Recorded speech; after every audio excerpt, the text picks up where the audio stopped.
Selamat pagi teman-teman, Bapak Ibu. Ini tanggal 12 Mei 2022 jam 7:10 pagi di Indonesia Barat. Seru ya IHSG, bukan main. Jadi dalam minggu ini saya sudah catat ya, sudah mencatat yang saya tayangkan ini 2 kali. Pertama berjudul Asing Menggertak Dahsyat, IHSG anjlok 4,4%. Kemarin pagi nih kalau tidak salah, judulnya Asing Guyur Lagi 3,2 triliun, saling ambil kesempatan. Ini peristiwa seperti ini memang tidak sering terjadi, jadi saya senang mencatatnya.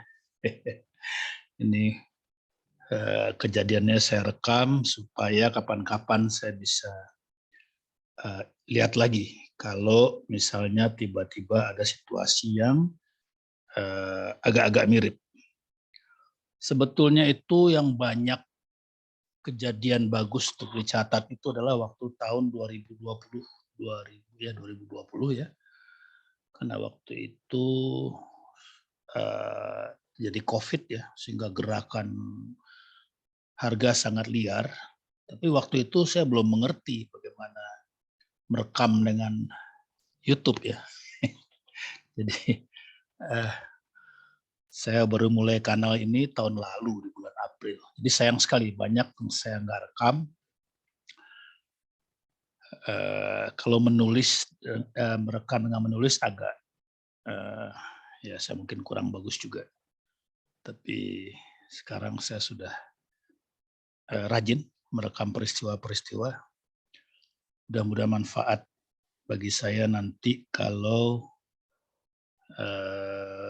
menyangkut suasana yang sama atau saham yang sama.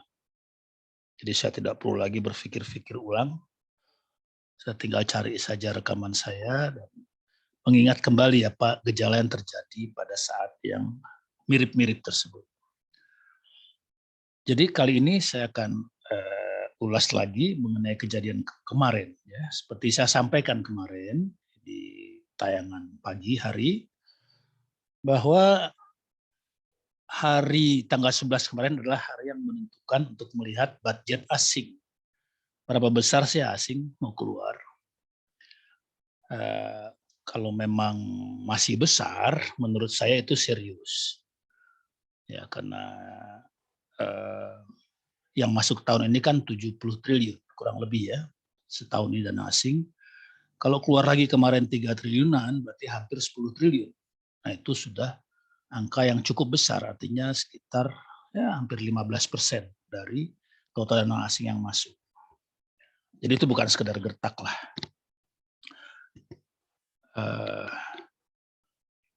Dan lagi juga akan aneh, karena kalau kemarin diguyur lagi dan anjlok lagi, masih ada 60 triliunan lagi ya, hampir 60 yang terjebak di bursa Indonesia dalam harga murah.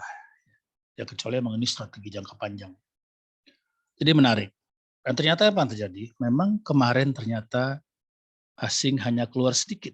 Ya, cuma keluar 305 miliar. Jadi saya kira ini faktor penting untuk dicatat. Bahkan pagi hari sempat positif. Flow-nya sempat positif dulu, baru sore hari kemudian keluar banyak. Nah, kita lihat apa yang terjadi kemarin, karena tentu kita ingin tahu kira-kira gimana sih yang akan terjadi berikutnya. Kita lihat IHSG dulu. Jadi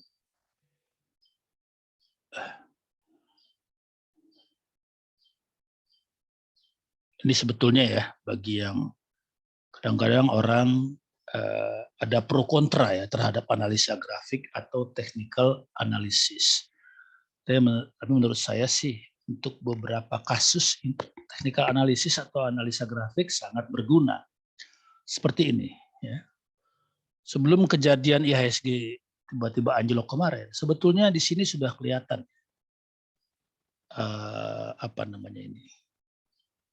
gejala dini.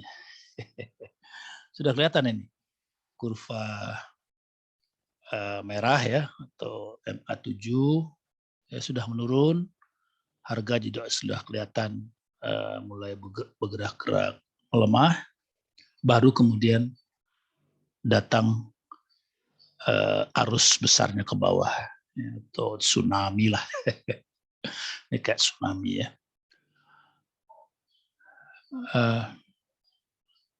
Tapi yang menarik ya, dalam hal ini adalah di sini pada saat melemah ini asing masuk besar sekali. Ini ya, kita lihat. Ini. Mungkin 20 triliun kalau saya tidak salah ingat, saya lupa. Dalam sehari. Ini tanggal 26 April sebelum Lebaran.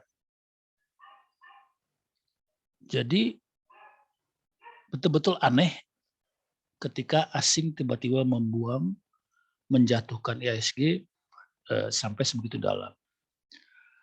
Sebetulnya gerakan asing inilah, ya, 20 triliun inilah membuat saya optimis, dan kemudian saya menempatkan membeli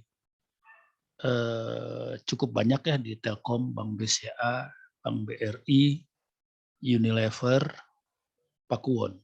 Ya. Sebelum Lebaran. Sebetulnya tadinya saya mau keluar sebelum Lebaran, tapi setelah saya pikir-pikir dan melihat kenaikan asing yang luar biasa ini, saya pikir saya simpan barang aja deh. Ya, walaupun saya tetap jaga ada cash, tapi saya simpan barang lumayan. Dan ternyata terjadi. Ini memang di luar dugaan saya. Ya, bahwa sedalam ini. Begitulah sahamnya. Tapi saya tetap optimis karena ini 20 triliun sehari. Ya, sekarang yang keluar kalau kita hitung-hitung 3, hari pertama 2,5 triliun, kemudian 3,5 triliun, tambah lagi 300 miliar.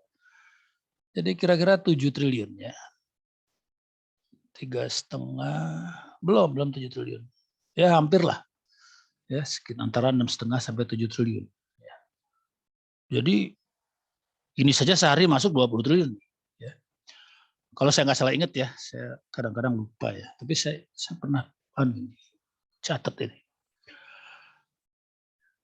Jadi saya tetap merasa dengan perkembangan kemarin, ya ini asing belum keluar, belum akan keluar lagi dengan masif.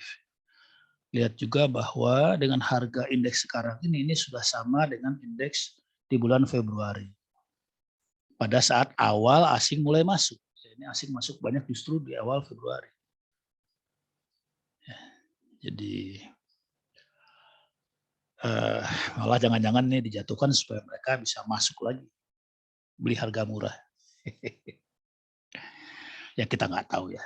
Kita tentu nggak usah sok tahu memperkirakan bagaimana orang-orang besar berpikir. Mereka punya pertimbangannya sendiri, melihat peluangnya sendiri. Mereka melihat peluang jauh lebih banyak daripada kita. Karena mata mereka ada di seluruh dunia, di seluruh sektor. Mata kita kan cuma di sini-sini aja. Jadi kita hanya menduga-duga saja. Tapi satu prinsip yang penting yang tetap berlaku baik bagi orang besar maupun bagi orang kecil adalah mereka mau cari untung. Masa mereka masuk ke sini mau cari rugi, kan gitu aja. Nah, kalau mereka jatuhkan lagi harga, ya, dan mereka jualan ini yang mereka beli di sini, ya rugilah mereka. Untuk apa mereka cari rugi? Padahal harga mereka yang kendalikan. Ini yang kita mesti ingat. Harga saham atau IHSG masih dipengaruhi, sangat dipengaruhi oleh gerakan asing. Walaupun lokal sekarang juga sudah punya kekuatan yang besar. Jadi dua pihak ini yang hampir sama besar mungkin sekarang. Jadi mereka punya cara untuk menjaga harga supaya mereka untung. Ngapain mereka harus rugi? Itu aja yang menurut saya cara berpikir yang sederhana dan cukup beralasan. Nah, jadi pertanyaan sekarang adalah apakah asing akan berhenti keluar atau ini baru tahap 1 akan menyusul tahap berikutnya? Ya, tentu bisa saja. Sekali lagi kita tidak tahu apa yang mereka pikirkan. Ingat dulu zaman Pak Harto itu, ya, waktu Pak Harto jatuh, itu George Soros sengaja menghancurkan kurs, ya, mulai dari di ASEAN ya, Thailand kalau tidak salah, kemudian akhirnya ke Indonesia. Itu sengaja, ya, menghancurkan kurs mata uang. Jadi kita tidak tahu sebetulnya apa yang mereka pikirkan. Mereka bisa melakukan sesuatu tindakan yang besar ya kalau mereka mau dengan uang mereka untuk tujuan yang besar sekali. Waktu itu kan sampai Pak Harto akhirnya jatuh ya karena dolar menjadi sangat mahal, barang-barang menjadi sangat mahal, lalu masyarakat marah, lalu terjadi demo-demo besar dan akhirnya Pak Harto jatuh. Jadi bisa saja mereka menggunakan kekuatan yang luar biasa untuk menggoncang perekonomian. Itu sudah terjadi, ini bukan omong kosong. Bukan teori konspirasi, memang sudah kita alami. Jadi apakah terjadi sekarang juga semacam itu, kita tidak tahu. Apakah bursa Indonesia akan dibikin loyo, kita tidak tahu. Kita hanya menggunakan masih teori dagang saja, yaitu orang berdagang cari untung. Kalau mereka tujuannya politik, ya kita mana tahu lah. Gitu. Bisa saja tentu. Ya. Tapi yang jelas yang masuk beberapa hari yang lalu sebelum Lebaran 20 triliun ini mungkin pedagang ya. Nah demikian. Jadi masih mungkin ada gelombang kedua. Ini gelombang pertama ya, kurang lebih hampir 7 triliun kira-kira ya. Bisa saja ada gelombang berikutnya atau mereka tunggu naik dulu baru keluar lagi. Masih mungkin. Lalu bagaimana kita merespons hal seperti ini? Saya sendiri juga masih di dalam ya, tapi karena saya berada pada saham-saham yang saya anggap jangka panjang pun saya simpan nggak apa-apa. Ya, tadi Bank BCA, Bank BRI, Telkom, Pakuwon. Kalau Unilever saya jual kemarin, saya kecepatan. Nah ini saya cerita dulu kesalahan saya tentang Unilever, tapi nanti saja terlalu panjang. Mungkin saya akan buat tayangan berikutnya. Saya tidak melihat ya, bahwa waktu saya menjual Unilever waktu itu naik hampir 5% ya. Begitu saya lihat suasana asing keluar dan Unilever naik hampir 5%, saya langsung spontan langsung jual, tidak lagi melihat grafik. Nah itu kesalahan ya, karena kalau saya lihat grafik, sebetulnya Unilever ya sekarang saja saya bahas deh sebentar. Ini harga Unilever sudah naik sebelumnya dan menembus kurva kuning ini, MA100, MA100. Kalau saya lihat ini waktu itu, ya, jadi dengan volume yang lumayan ya, saya nggak akan jual. Tapi memang hari itu, hari pertama ya, hari Senin ya, mengejutkan, tiba-tiba asing berbanyak. Saya lihat merah, kemudian saya lihat Unilever naik hampir 5%, dan saya pikir ini bagus untuk cash-nya bisa saya pakai ambil harga barang yang lagi diskon. Jadi saya jual saja. Ternyata yang terjadi Unilever terus naik sampai 8%, 10%, mungkin ya total 18 atau 20%. Sayang juga. Tapi itulah kesalahan yang saya buat sebetulnya bisa saya hindari kalau saya membaca grafik. Ya. Karena saya sudah biasa mengalami ini, kalau sudah tembus garis kuning saya pasti akan beli atau simpan. Ini pola yang memang sudah saya gunakan. Apalagi dengan volume yang bergerak naik di sini. Ya. Jadi ini kesalahan saya kemarin, rupanya agak panik juga saya. Tapi nggak apa, begitulah saham, ini akan menjadi catatan bagi saya, catatan penting. Jadi saya tidak bisa menikmati kenaikan Unilever yang 20% ya lebih ya. Padahal saya punya barangnya. Nah, kembali kita lihat IHSG. Kali ini jadi akan agak panjang nih tayangnya, catatan.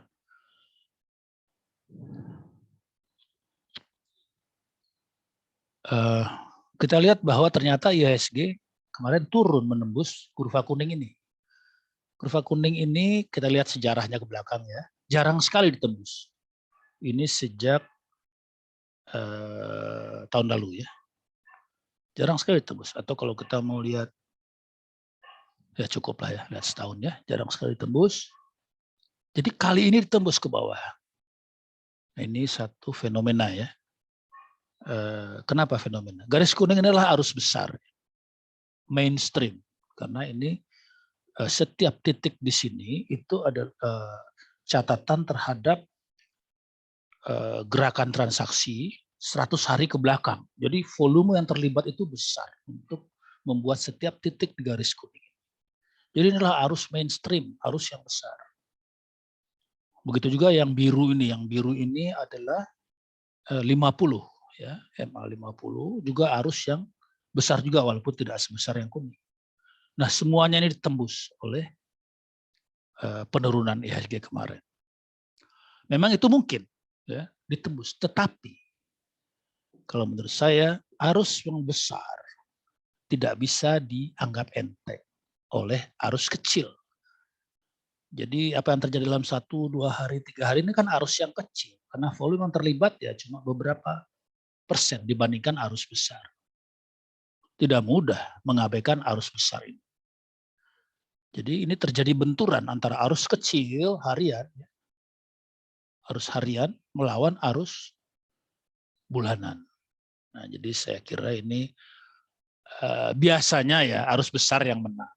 Biasanya ini lihat saja ya, arus besar itu yang menang. Karena memang itu mewakili tren besar ya, dari transaksi. Nah, jadi kalau melihat ini, karena ini sudah berhasil menembus, ya bisa saja sementara akan berada di bawah garis kuning ini, yaitu di bawah 6.900-an ya. Tapi saya kira sih tidak lama. Ya, harga akan kembali naik ke atas garis kuning ini, kemudian beredar antara biru dan kuning. Kira-kira begitulah ya, antara 7.000 dan 6.900 ya kira-kira. Jadi saya kira ini nggak akan lama, mungkin beberapa hari sampai minggu depannya. Karena sekali lagi saya percaya bahwa mainstream, the big mainstream, arus besar yang kuning ini bukan hal yang bisa diremehkan begitu saja, dilecehkan begitu saja oleh arus-arus kecil-kecilan harian. Kecuali ada ancaman besar secara serius ya, secara real. Misalnya COVID kemarin ya, itu kan sesuatu yang terjadi hal yang sangat besar. Ya. Nah, jadi pertanyaannya, apa betul ada hal yang sangat besar di Indonesia sampai saya tidak melihat, ya, saya tidak melihat. Ya, jadi seperti saya sampaikan dalam 2 tayangan yang lalu. Jadi saya masih optimis bahwa IHSG akan segera naik ke atas garis kuning ini, ke atas 6.900 dan mungkin akan beredar di situ sementara sampai ke 7.000. Tapi sekali lagi ini cuma dugaan dari pinggiran ya, saya ini kan hanya orang pinggiran, tidak tahu apa yang mereka pikir. Kalau mereka targetnya politik, ya maklumlah sekarang ini kan lagi zaman Ukraina ya, ini Ukraina begini ada gerakan-gerakan politik yang serius, misalnya rubel berusaha melawan dolar.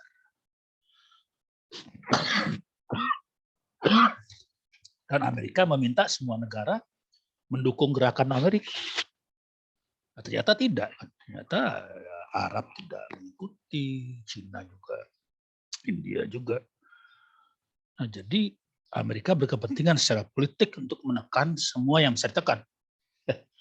Semua yang bisa dipencet ya dipencet. Dan para super kapital di Amerika ya bisa saja terkait dengan kebijakan pemerintahnya. Nah, kalau itu saya tidak tahu lagi. Kalau sudah menyangkut politik, saya tidak bisa lagi menggunakan garis-garis ini karena itu sudah kejadian yang luar biasa. Ya, ini saya masih berpikir pakai paradigm yang biasa saja. Karena itu tetaplah berhati-hati, tapi saya sendiri karena memang tadi saya jelaskan, saya pegang barang-barang yang memang terkait langsung dengan ekonomi Indonesia, Bank BCA, Bank BRI, Telkom, Pakuwon Jati, Unilever sudah saya jual. Ya. Itulah yang besar ya, mungkin ada yang kecil-kecil. Yang serius itu. Jadi saya tidak terlalu khawatir. Kalau memang mau ada gerakan politik ya nggak apa-apa juga, saya tunggu aja ya, tunggu aja. Pegang saham aja. Ini saatnya saya pegang saham. Saya tetap yakin pada kekuatan Indonesia secara politik maupun secara ekonomi. Memang ada benturan-benturan sepanjang jalan biasa. Kita sudah menghadapi pandemi selama 2 tahun, jauh lebih dahsyat. Dan kita menunjukkan kemampuan untuk bertahan. Dan kali ini juga demikian. Ya, tapi ini silakan pemikiran masing-masing ya. Karena uang masing-masing harus dipertanggungjawabkan masing-masing. Dengan pikiran saya menempatkan uang saya. Teman-teman tak perlu terpengaruh, silahkan. Ini cuma untuk memberikan pandangan saja, silahkan didengar, tapi tidak perlu diikuti. Silahkan membuat kebijakan sendiri-sendiri. Demikian. Nah, sekarang untuk IHSG itu yang saya duga. Sekarang mari kita lihat sedikit mengenai saham yang saya simpan. Bank BCA. Bank BCA itu kemarin, lihat sebentar. Kemarin Bank BCA rasanya positif atau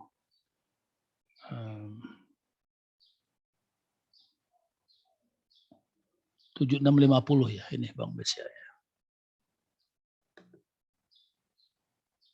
Wah, datanya sudah hilang di RT ini. Kita lihat pakai grafik ini saja. Ya, masih keluar sedikit asik. Dan harga di bawah, masih di bawah kurva kuning. Jadi ini mentok di kurva kuning ya. Asing masih keluar sedikit.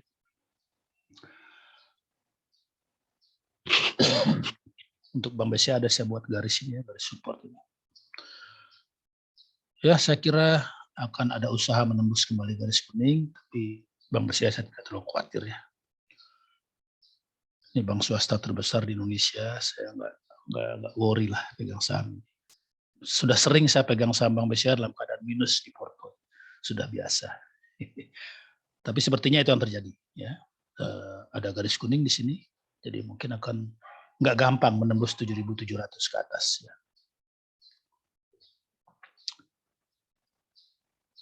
Kecuali lokal, pihak lokal, ya, kapital lokal sudah memutuskan untuk masuk sekarang karena sudah murah. Itu mungkin saja. Dan seperti saya sampaikan kemarin, pihak lokal Indonesia sekarang kuat. Ya, waktu asing masuk 70 triliun ke Indonesia tahun ini, berarti ada lokal yang pegang cash 70 triliun dari asing. Sederhananya begitu. Nah, kalau mereka sudah terima 70 triliun cash dari asing, tidak tahu dipakai apa. Tentu mereka punya kekuatan untuk kembali membeli.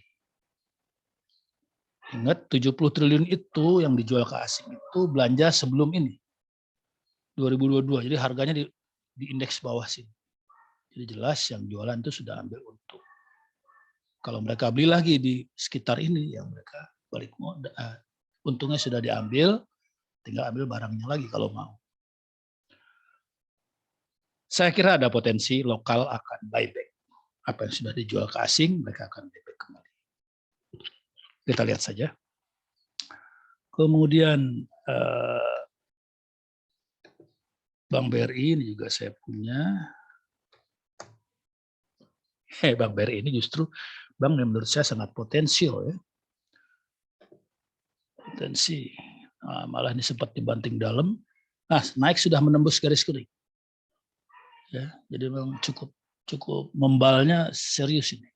Sudah naik ke atas garis kuning. Jadi sudah posisi yang clear, agak clear ini Bang Berry. Sehingga bisa naik ke 4.600. Sementara akan beredar di antara MA100 dan MA50 saya kira ya. Kita lihat di sini ya dalam historinya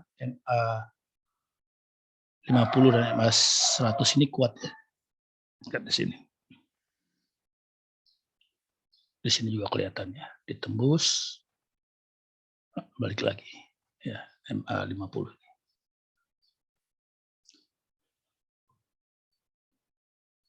Ya, jadi Bank BRI saya kira lebih kuat posisinya sekarang. Kemudian kita lihat Unilever tadi sudah dilihat sebentar, kemudian Pawon. Telkom dulu.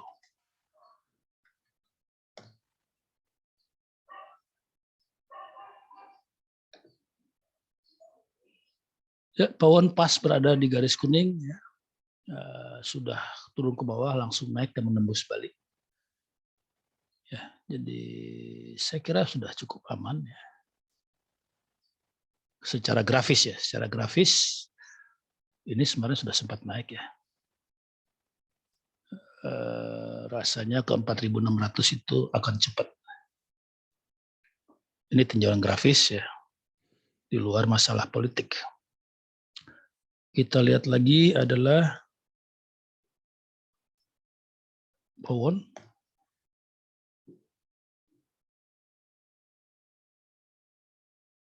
Pawon ini menarik.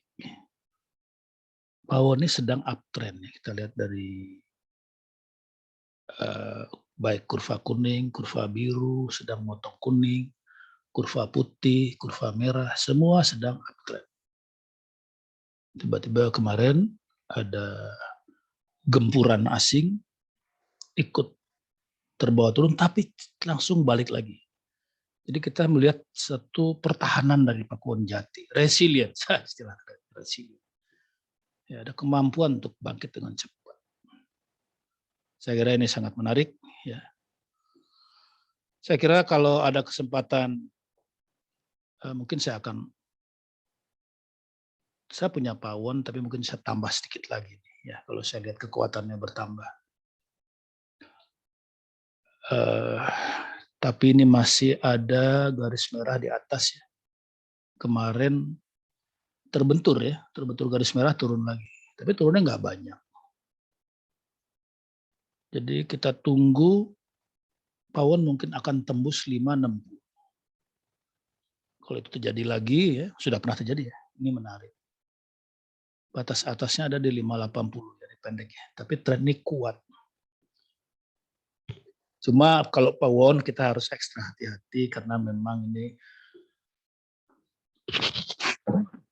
ada pengendalian. Saya udah biasa keluar masuk Pawon. Jadi ada pengendalian, sepertinya saham ini ada beberapa pihak lah ya yang menguasainya. Jadi bisa saja mereka naik turunkan pada suasana tertentu. Dan kita berhati-hati, bantingannya Pakuwon ini dahsyat. Lihat dari sini. Ini 550 dibantingnya lihat jauh. Ya. Baru diangkat lagi. Ini biasa ya di Pakuwon kalau yang sudah sering. Gorengan tapi gorengannya nggak terlalu. Ya. Mungkin bisa dikategorikan semi gorengan. Tapi saya suka karena perusahaan ini menurut saya punya fundamental yang solid. Jadi saya nggak terlalu khawatir dengan gorengan, kalaupun ada gorengan. Nah, yang perlu kita catat, ini sekarang sudah berada pada harga yang kisaran tinggi. Kalau istilah umum sudah di pucuk. Jadi kalaupun masuk ke wilayah ini, biasanya saya udah nggak besar. Kalau di bawah gini saya berani besar. Misalnya saya pernah masuk 50% dari dana saya. Tapi kalau udah di pucuk gini, enggak lah. Mungkin 10% aja. Demikian Bapak Ibu, seru sekali Ini saya catat agak panjang hari ini. Ya ini saya mencatat sebenarnya untuk saya sendiri ya. Saya sudah lupa dan gejala saham ini banyak sekali yang terjadi setiap hari. Kalau saya nggak catat ya hilang begitu saja. Tapi dengan saya catat dalam rekaman ini ya kapan-kapan dengan mudah saya bisa lihat. Dan bisa sharing juga kepada teman-teman kalau ada lagi ngobrol-ngobrol, saya bisa kasih lihat kasusnya. Demikian, kali ini agak panjang. Tak apa, bagi yang tidak bisa nonton panjang-panjang ya di skip aja. Selamat pagi, salam sehat.